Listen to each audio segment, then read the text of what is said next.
So, kamusta po mga ka-Streetwise? Ako po si Takero Miyamoto at welcome po sa aking munting channel. Alam niyo mga kababayan, no? Medyo nakakapalan lang po ako ng buka ng konti kay Bongo. Kasi alam naman po natin, no, na si Bongo nga po talaga, sinasabing aide daw po ni Digong nung si Digong yung presidente. Hanggang si Bongo nga po naging senador, malaki pa rin po ang impluwensya ni Bongo kay dating presidente ni Duterte. Ngayon, ang kailangan malaman natin dito, malinaw na po talaga na nagsimula po yung nakawan sa flood control noong 2019. At tandaan po natin na hindi po mangyayari yung nakawan po sa flood control kung walang senador na nag-insert ng pondo. Di ba? Ganun yun eh. Di ba malinaw na mga kababayan, di ba? Ghost project po ang nangyari po sa Cebu. Ghost project po yan. Kaya si Bongo, mga kababayan, naglilinis-linisan. Puta ka, tanong gawin mo dyan, Bongo, kahit na mamigay ka pa ng sangkatutak na noodles at sardinas, hindi mo na may babalik yung mga namatay po dyan dahil po dyan sa sakuna. Na nagsimula panahon ni Digong. Alam nyo, ayan ang pangit kay Bongo, mga kababayan eh. Masyado niya tayo binubulag sa kalusugan. In the first place, di ba? Sangkot po siya sa patayan. Bukod sa tukhang, ito yung malaking point natin dito. Malay ba natin?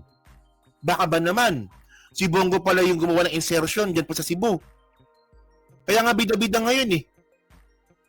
Proponent, di ba? Proponent ang tawag doon. So, tinan nyo to ha. Ito matindi to eh. Sandaan na pala mahigit. Tama ba? Updated ba to? Grabe yung Cebu oh. Tinan mo na may tsura ng Cebu, mga kababayan. Dahil po yan sa bulok na flood control. Tinan nyo naman pati yung mga sasakyan, no? Nagpatong-patong na. Oh. The Philippines declares state of emergency. No? Kailan ba nabalita to? After 100 yung namatay daw. Oh. So ngayon, mga kababayan, no? Dahil po dyan sa nangyari po dyan sa Cebu po na yan, ngayon, ito na po yung mga bagay na hindi na po talaga kayang takpan ang mata nga po ni Pambari 4. Kasi paano to, di ba? Kahit po na-DDS ka at nakita mo naman pala, na tinan nyo, 343 flood control projects in Cebu. So, where did the flood came from? Sabi ni Pambari 4 yan, siya mismo nagtatanong. 443 pala yung flood control dyan sa Cebu. So, bakit binabaha pa rin po yung Cebu? Grabe nung na-wash out nga yung mga bahay, di ba? So, ngayon, sabi ko dito, Cebu province saw the implementation of at least 343 flood control projects aimed, di ba, at enhancing the region's resilience to extreme weather events such as typhoon. These flood mitigation structures from part of public works project to control the impact of flooding caused by intense rainfall and storm urge that frequently affect the archipelagic province. Yan. So, tinan nyo naman yung tsura ng flood control nila. Sumabog talaga, oh. Grabe yung ano to. Oh. Ngayon, syempre mga kababayan, si Bongo ngayon, dinis kamay. Kayo ba naniniwala ba kayo na walang kinalaman si Bongo diyan sa anomalya sa flood control? Tandaan nyo meron po siyang meron po siyang what do you call this? A construction company na hanggang ngayon hindi niya pa rin po masagot kung ano ibig sabihin ng CLTG. Actually, kayong mga media, minsan natatangahan din ako dito sa mga media eh. Diyan po sa mga media company, mga kababayan, na madalas nyo nakikita si Bongo, bakit hindi ninyo tanungin kay Bongo yung ibig sabihin ng CLTG? Di ba? CLTG, yung construction company na sa nakawan. Oh. Ngayon, di ba, kung naalala nga ninyo, yung sinabi nga po ni Trillanes sa amin, kasi tinanong ko yan kay Trillanes na Senator Trillanes, no? Saan na sa Radyo Pilipinas yun, tinanong ko dati. Na, Senator Trillanes, bakit hindi ba wala man lang media na nagtatanong kay Bongo kung ano ibig sabihin ng CLTG. Yun naman pala, pag si Bongo pala nagsalita sa press, bawal magtanong. Ang ginagawa pala ni Bongo, haharap sa press, magsasalita, tabi aalis.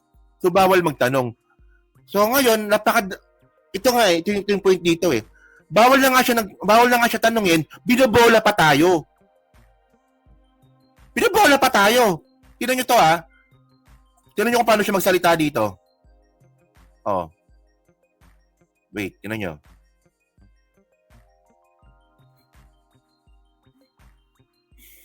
Po ito, no? Nandito rin po ako ng Typhoon Odette, pero grabe po itong buhos ng ulan at ng tubig dito po sa Cebu.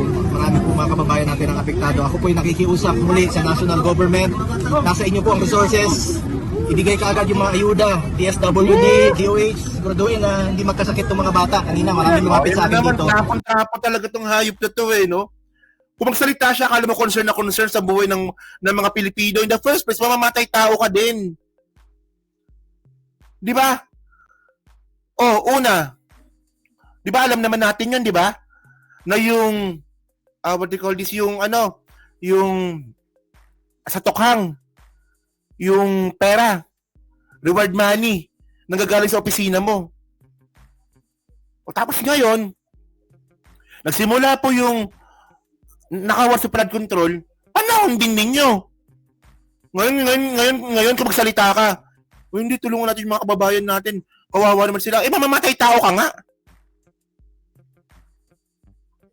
Di ba? Ewan ko lang kung bakit ang dami naniniwala dito. Trapon-trapo, ito yung ito yung trapo in the making, mga kababayan. Di ba, nakita natin yung transformation ni Bongo.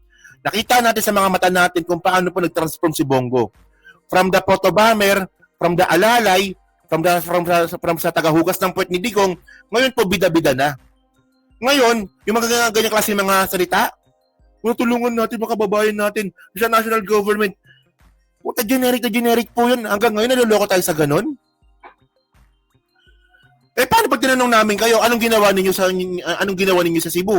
Nung kayo yung nasa kapangyarihan doon. Bakit nangyari sa Cebu ito? Bakit nagkaroon ng kultura ng kababuyan ng flood control? Nagsimula sa inyo yan eh. Kaya nga ako natatangahan talaga ako sa mga ibang komunista eh. Di ba yung mga ibang komunista tanga din eh, pati yung presidente pagre-resign eh. Di ba? Kanina may rally kanina sa may rally kanina sa ombudsman. Nagkagulo kanina sa ombudsman, di ba? Nilusod ng mga rallyista yung ombudsman. Alam niyo panawagan nila? Resign BBM, resign Sara Duterte. Anong klaseng katangahan yun? Si Presidente na nga po yung nagbulgar ng kulturang nagsimula kay Digong, pag-resignin nyo pa? Ano ko sa inyo? Tatangan nyo? Kung magsalita si Bongo, kala mo concern na concern, mamamatay tao naman. Oh. Alam niyo may nag-warning sa akin Wait, Takero. Hindi, sa totoo lang, may nag-warning sa akin. Na, wait, Takero, huwag mo naman masyadong banatan si Bongo. Pikon yan. Baka gumanti yan. So what? Hindi nakakainis trapo kasi. Pati na nyo. Muli sa national government, nasa inyo po ang resources. Ibigay kaagad yung mga ayuda, DSWD, DOH, siguraduhin na hindi magkasakit itong mga bata. Kanina maraming lumapit sa akin dito. Please! Na kailangan magpa-check up, magpa-opera. Nananawagan po muli ako sa national government, DOH, DSWD at sa lahat ng ahensya ng gobyerno. Importante rito, restoration of normalcy kaagad, makabalik sa normal na pamumuhay ng ating mga kababayan. Generic no? Generic masyado. Siyempre, hindi normal yung panahon dyan sa Cebu. Siyempre, babalik pa sa normal. Ang generic nito. Tabo na din sa Cebu, sa Region 7, Region 8, apektado po dito sa Leyte. Ang iyo lang po, tinabangay ito. Ampo o amping. Ibig sabihin, dasal tayo at mag-ingat po dahil may parating na naman na bagong bagyo. Matagal ko na po isinulong ito. Isa po ako sa author at Tagal ko na sinulong yan Bida kasi ako, magaling ako Style bulok no? Sabay biglang, concern ako sa mga kababayan natin. Kaya nga ginawa ko to Trapo ang putragis na yan. biglang kamig sa kanya Kaya nga ginawa ko sinulong ko yan Trapo ang putragis.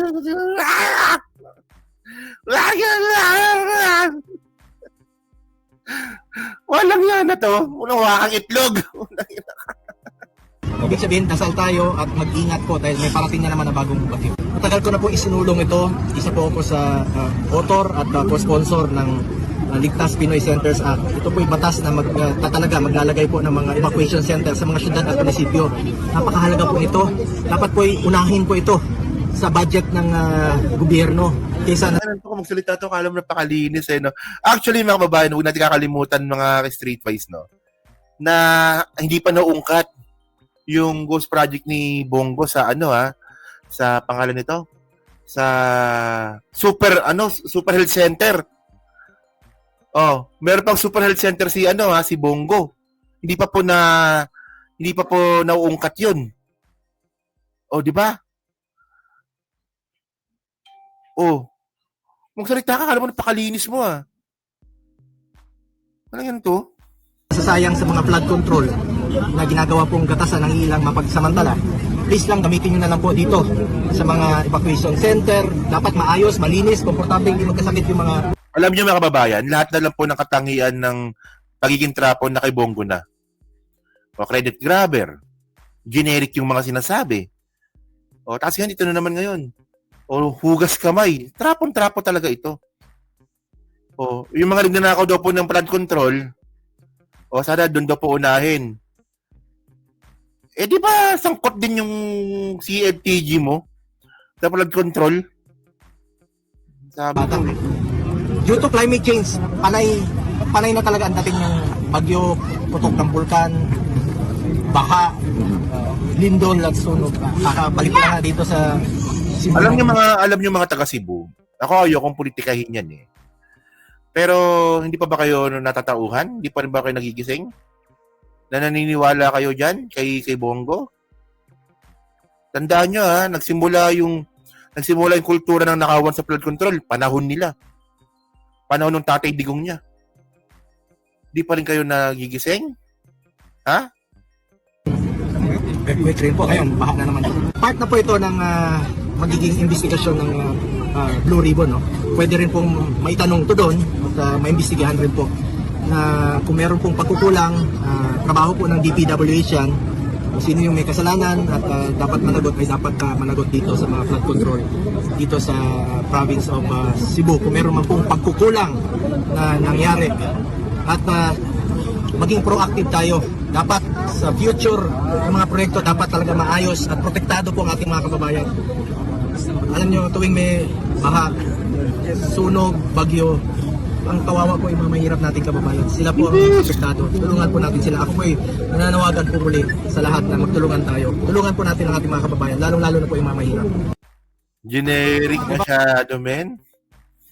No, actually, kung ako taga Cebu ko, may insulto ako dito Totoo lang.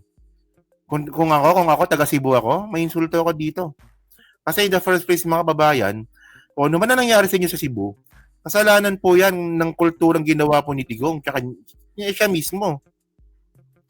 O, tinan nyo dahil nga po sa mga siniwalat nga po ni Pambari 4, tinan nyo sabi ngayon ng Malacanang sa kanya, saan na ba yan? O, sabi dito, Palace urged Bari 4 to help government probe flood control project in Cebu since 2016. O ngayon bukod nga po kanina na sinasabi nga po natin na itong si Pambari 4 ay na-appoint ni PBBM diyan nga po sa Region 7. Ngayon naman po ino-urge naman po si Pambari 4 na tumulong sa gobyerno para po diyan po na maimbestigahan nga yung flood control po diyan sa Cebu. Ang tanong ngayon dito, gagawin ba to ni Pambari 4? Diba? Ang tanong ba dito, makikipag-coordinate ba si Pambari 4, si Governor? Kasi nga po, DDS siya. Ayun ang malaking tanong dito.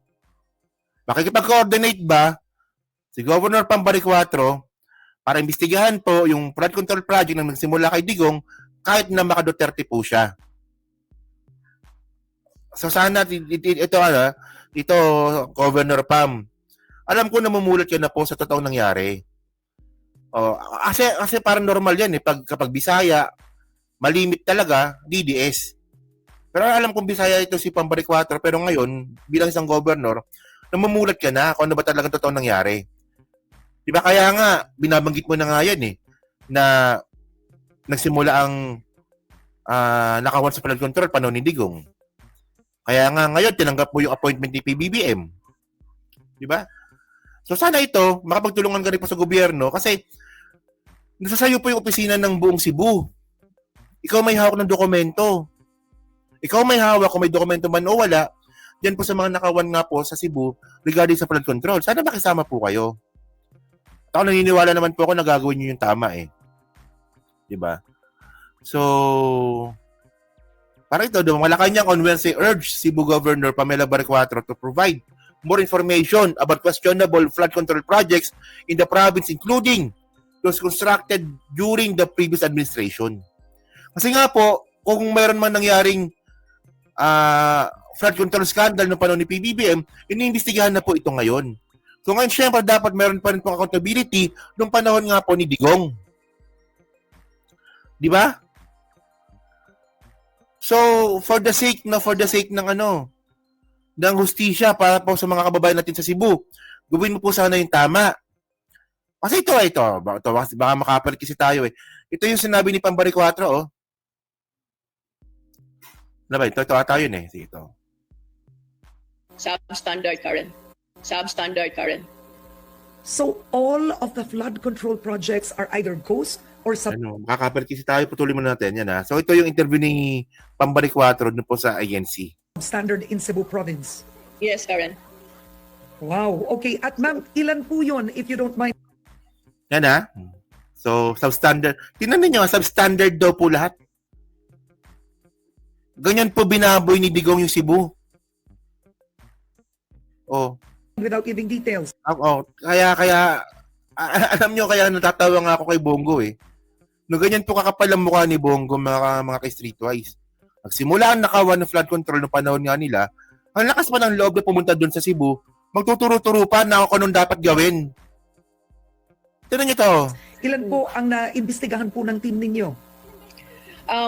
We've submitted the report, Karen, and we'll just allow the investigative body to reveal the details. Okay. All right. Thank you. Okay. So I will leave you on that. But do you believe that it was the past Yan natin. Putulin natin para di tayo makapiright. Makapiright kasi tayo Okay, continue.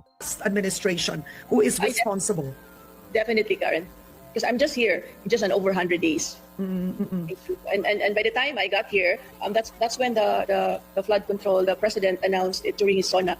Remember, that was around July when he was Di ba? Kararating na naman ni Pam yan Di ba? Kakapalalo niya lang the one who talked about the flood control projects.